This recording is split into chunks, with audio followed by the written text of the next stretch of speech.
to be the first who came here and to be hosted by the first ever foreign minister of Pakistan, who is hosting Ukrainian foreign minister. I think it's wrong. It's wrong that that it's happening only now. 30 years of Ukrainian independence, Ukraine and Pakistan have enjoyed excellent relationship. We were happy to work with you in the 90s, throughout 90s and further on in the area in helping you build, strengthen your armed forces. We were always standing next to you in times of food crisis, and 2 years ago it was we were happy to help you to counter the flour crisis when Ukrainian traders delivered more than 1 million tons of grain. And of course, we will always remember that Pakistan provided Ukraine with humanitarian aid in the times when we needed it the most. And we understand that it was not an easy decision in terms of domestic economic situation, but this is what friends do. They help each other in times of the greatest need. So my visit here is a sign of appreciation of bilateral relations that have existed between Ukraine and Pakistan for more than 30 years. But we also tried to look into the future. And today I mentioned to my dear colleague and friend that war does not stop life. And we are thinking of how we were discussing today how we can boost trade, how we can solve existing problems for Pakistani students who had studied in Ukraine before the war began, and how we want to develop cooperation in this area. I briefed Minister about the opportunities Ukraine offers in the area of digitalization of state services to make government more convenient to engage with for its own citizens. We were really I think it will not be exaggeration to say that today we were looking into the future of our bilateral relations and what we can do together.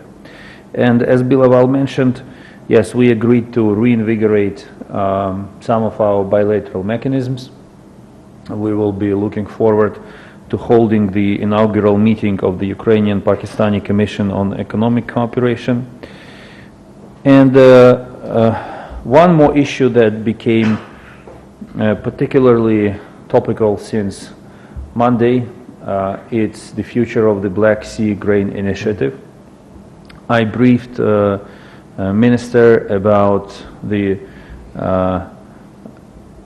rationale behind Russia's withdrawal from this initiative, about its consequences for global food security.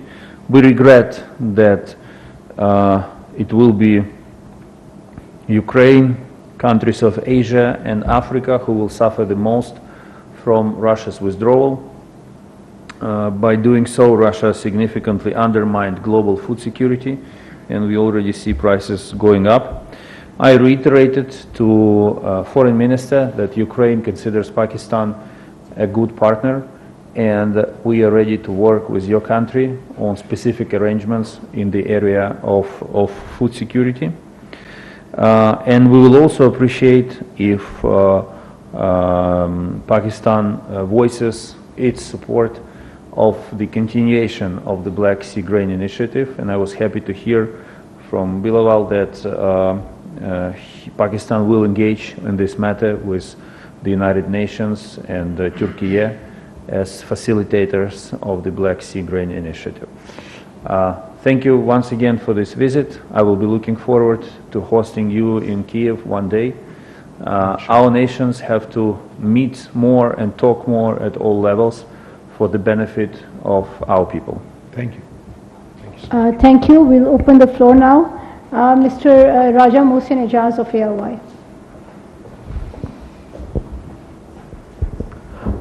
Thank you very much, sir. My question was to our visiting dignitary, Sir, what brings you to Pakistan given the significance you have, because you are the first foreign minister of Ukraine to visit Pakistan in 30 years? Thank you very much. I think I already answered your question, but now, in addition to the reasons I mentioned, it was definitely worth coming because I enormously enjoyed Pakistani food, especially the dessert whose name I forgot. Kulfi. Yes, especially the dessert. But the rest part of my answer is in everything that I said before.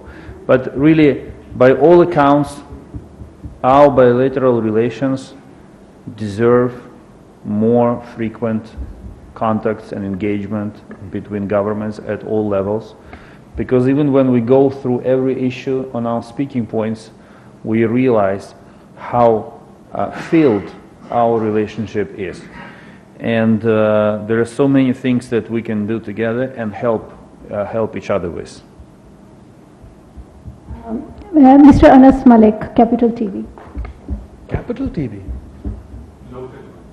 क्या हुआ आपका उसका? Working as well. Anas Malik from Beyond. Okay. Let's put it this way. So my question is addressed to both the foreign ministers and Foreign Minister of Pakistan and Foreign Minister of the visiting dignitary. The UN brokered grain deal. You've commented on that it is at a standstill right now. We've heard your comments. I would want the spotlight on the Pakistani side.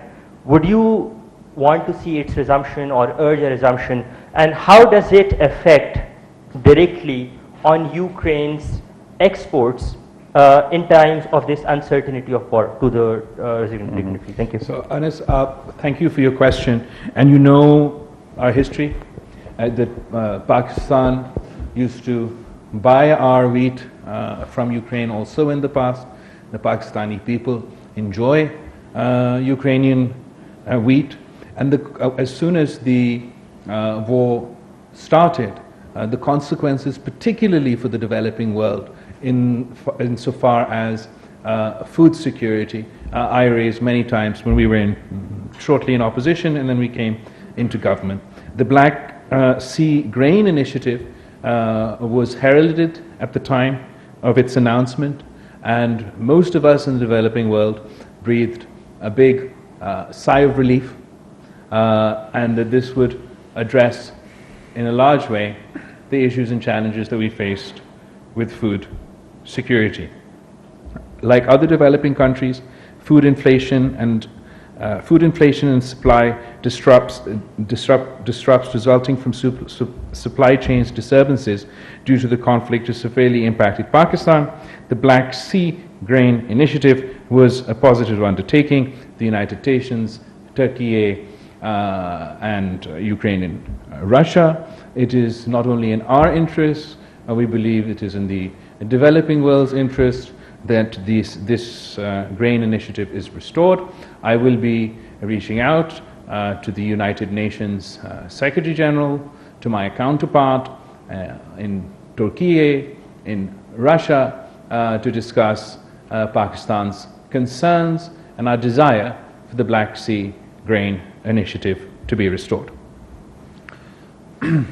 You have to understand what happened. So last year, Russia attacked Ukraine and blocked our ports. Food prices all over the world immediately went up. Black Sea, we had to find the way to export our grain to the global market. The best way is by the sea. The alternative way is by land corridors through the countries belonging to the European Union. We have achieved a lot in extending the land corridors, and my point number one, there are ways to export Ukrainian grain from our country to global markets. So it's not that things are completely locked up. But the problem is that taken all together, land corridors cannot export full amount of cereals available for export. This is the issue. which means that prices will go up because of the shortage of delivery. Russia said, don't worry, we, Russia, have enough of grain to replace Ukrainian grain on the global market. But first, this looks, there's a flight, I hope it's not Russian flight, right? Sorry. Do we have a big embassy here? But the Russians, what the Russians have done, they're trying, literally saying that we simply destroyed our competitor. Now what happens? Russia, on Monday, Russia announces withdrawal from the initiative. On Wednesday, they attack Ukrainian ports with missiles, destroying port infrastructure, basically making it even harder for us to restore export. In one terminal, they destroyed 60,000 tons of grain that was designated to China. It means that 60,000 tons of grain will never make it to the people who want to buy bread at reasonable price. And as prices go up, Russia is increasing its exports of grain, making more money for its war machine and for its shattered economy. So they say tons of things about their interests not being met, about disrespect shown to them. The real essence of what Russia has done is money.